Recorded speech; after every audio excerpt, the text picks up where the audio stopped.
The Second World War was the largest and most destructive conflict in human history. Hitler's war of aggression in Europe was unmatched in intensity and bloodletting. We left off last week with a look at the relations between the Soviet Union and Germany in the final days of peace before the first shots of the Second World War. This week we will continue with the 9th video in our Prelude to the Kings and Generals weekly Eastern Front series. Welcome to our video looking at the beginning of the Second World War, as Hitler's troops crush Poland, Norway, Denmark, France, Belgium and the Netherlands while pushing Britain to the brink of defeat. This series dives deep into complex and often sensitive historical topics that may not always align with YouTube's guidelines, so your support is essential. By becoming a member or patron, you're helping keep this project alive and ensuring we can continue delivering high-quality content to our viewers without worrying about demonetization. Our members and patrons have early access to the next 6 episodes. Become one by pressing the join button under the video or via the links in the description and pinned comment, and gain access to future Eastern Front videos and 200 other exclusive episodes. Throughout the summer of 1939, Germany prepares to invade Poland. Codenamed Case White, the plan called for the bulk of the Wehrmacht to strike through Polish lines in a pincer that would meet at Warsaw. The German army, also known as the Heer, was divided into 2 large army groups for the invasion, and a smaller army group in the west to hold off any French or British moves. In the west, Colonel General Ritter von Leeb was in command of Army Group C.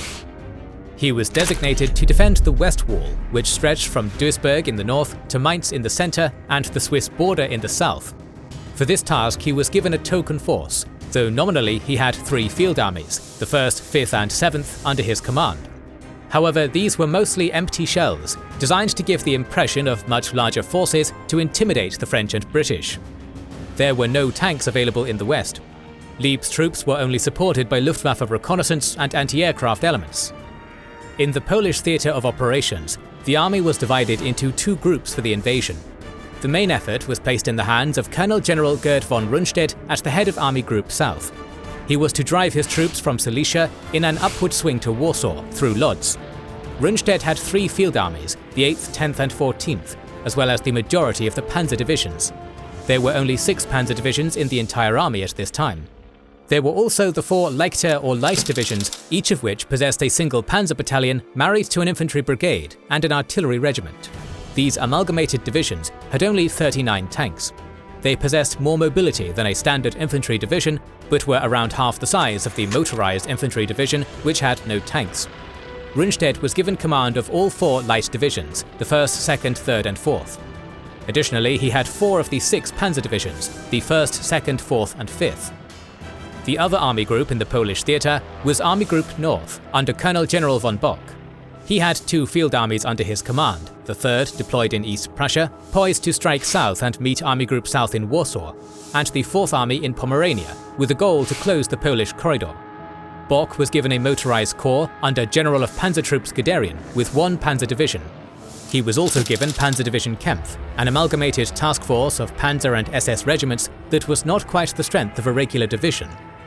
OKH held in reserve a total of 1 panzer, 13 infantry and 2 mountain infantry divisions.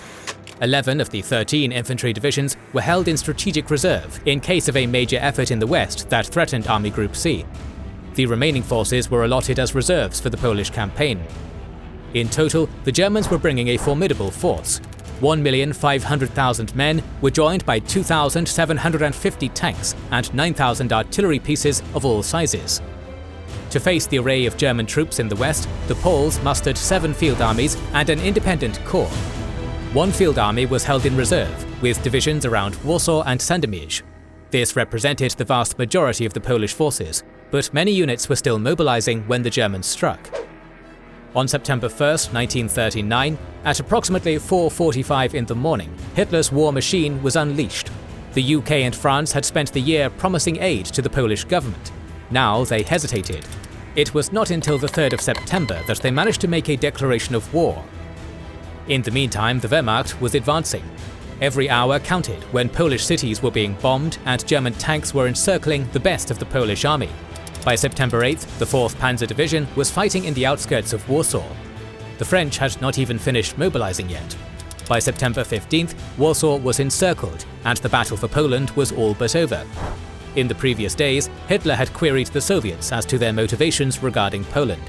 Stalin stalled until he saw that Poland was not going to stand for long. He ordered the Red Army across the border on the 17th of September.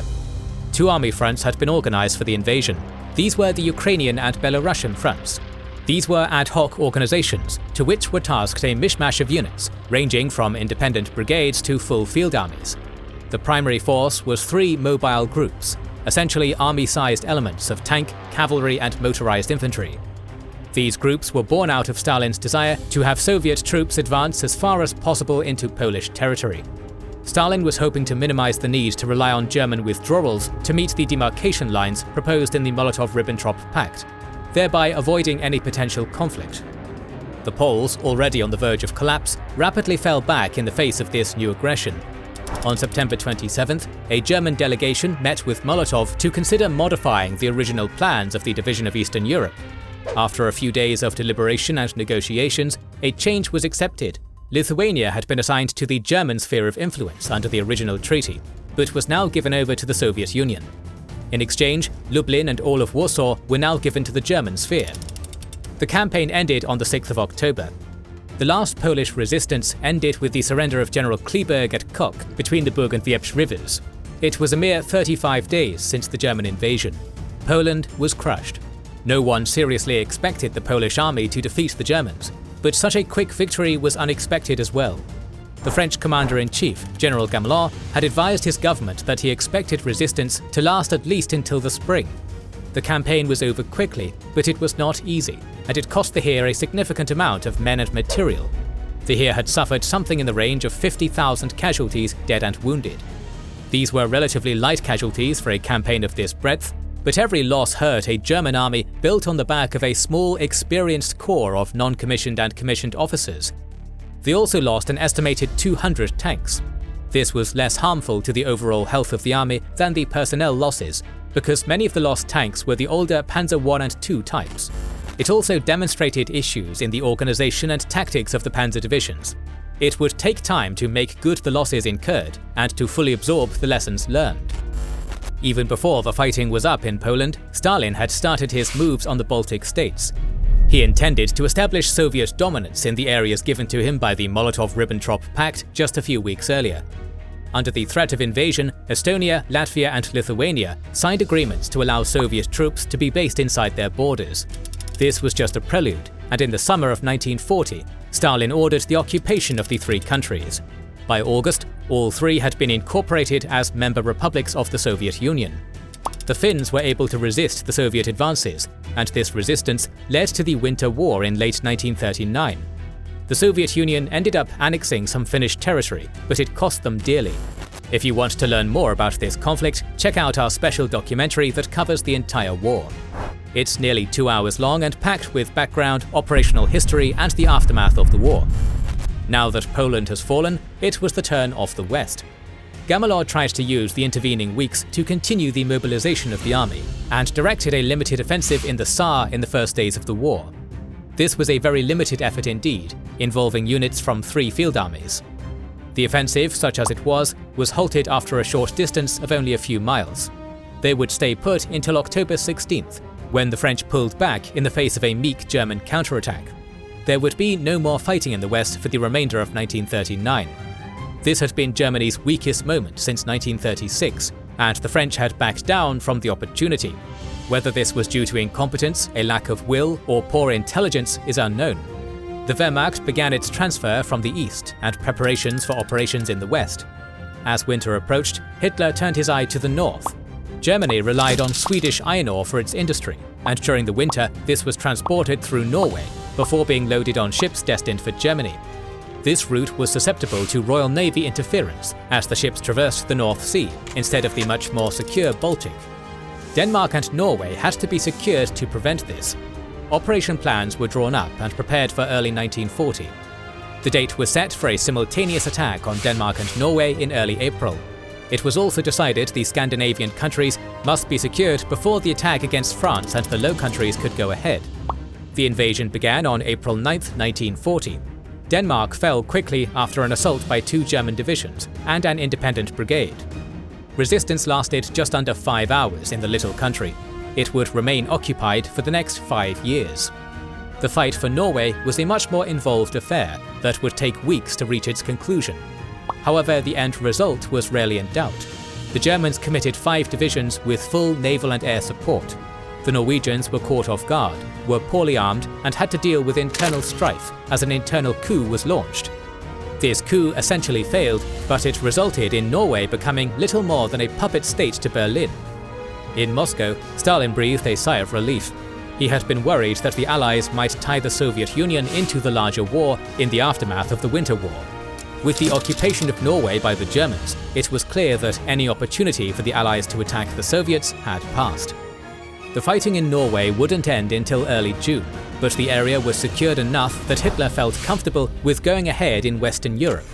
He made it clear to his generals that the neutrality of the Belgians and Dutch would not be respected.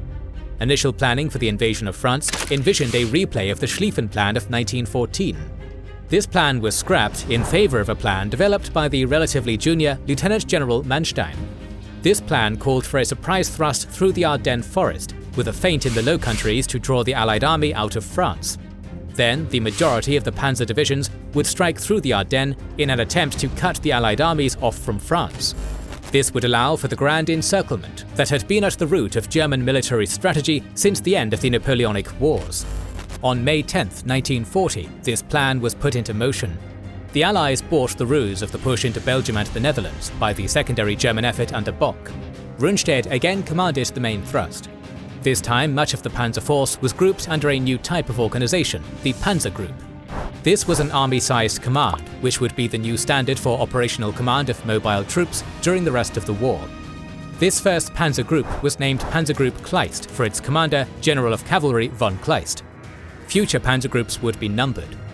Kleist commanded 3 corps and was assigned all the support a regular field army had at the time. He would use this force to great effect.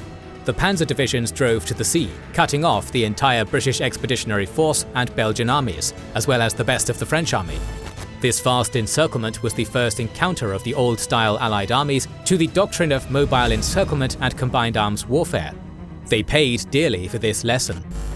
The Battle of France was lost, not in front of Paris like in 1914, but in the pre-war tactical conceptions of the Allied leaders. They had envisioned the tank as just one more weapon. They had designed and built some of the best tanks in the world. They were, by and large, superior to anything the Germans had put into the field. The difference was in their employment. The French and British armies saw the tank as a tool to support the infantry, and built their logistics and units around this idea. The Germans had decided the tank would be the decisive weapon of the war, and employed it in the large and self-contained Panzer Division. The difference was stunning when put to the test in the fields of France and the Low Countries. The Soviets had their own ideas about the employment of tanks that were different from either the Allied or German conceptions. That battle of ideas would come later. In the days following their encirclement, the BEF and some French units managed to escape in a heroic evacuation at Dunkirk. Regardless, French resistance was essentially broken in this first encounter. Fighting would continue, but for many future collaborators in the French military and government, the war was lost when the panzers made it to Amiens just 10 days after the campaign had begun. The official armistice was signed between Germany and France on the 21st of June. It had been just 6 weeks since the opening of the campaign. The world was stunned. Almost universally, France's army had been held in high esteem. Not even Hitler's generals had thought it would end like this. The 3 successive campaigns in Poland, Scandinavia and the West had struck like lightning. The term Blitzkrieg started to make the rounds in the British and American press. For the Wehrmacht, these campaigns would prove to be the high point of German arms. They began to let their professionalism slip as they started to believe their own propaganda. Planning was de-emphasized, as was the discipline to follow orders that had been a hallmark of German militaries since Frederick the Great.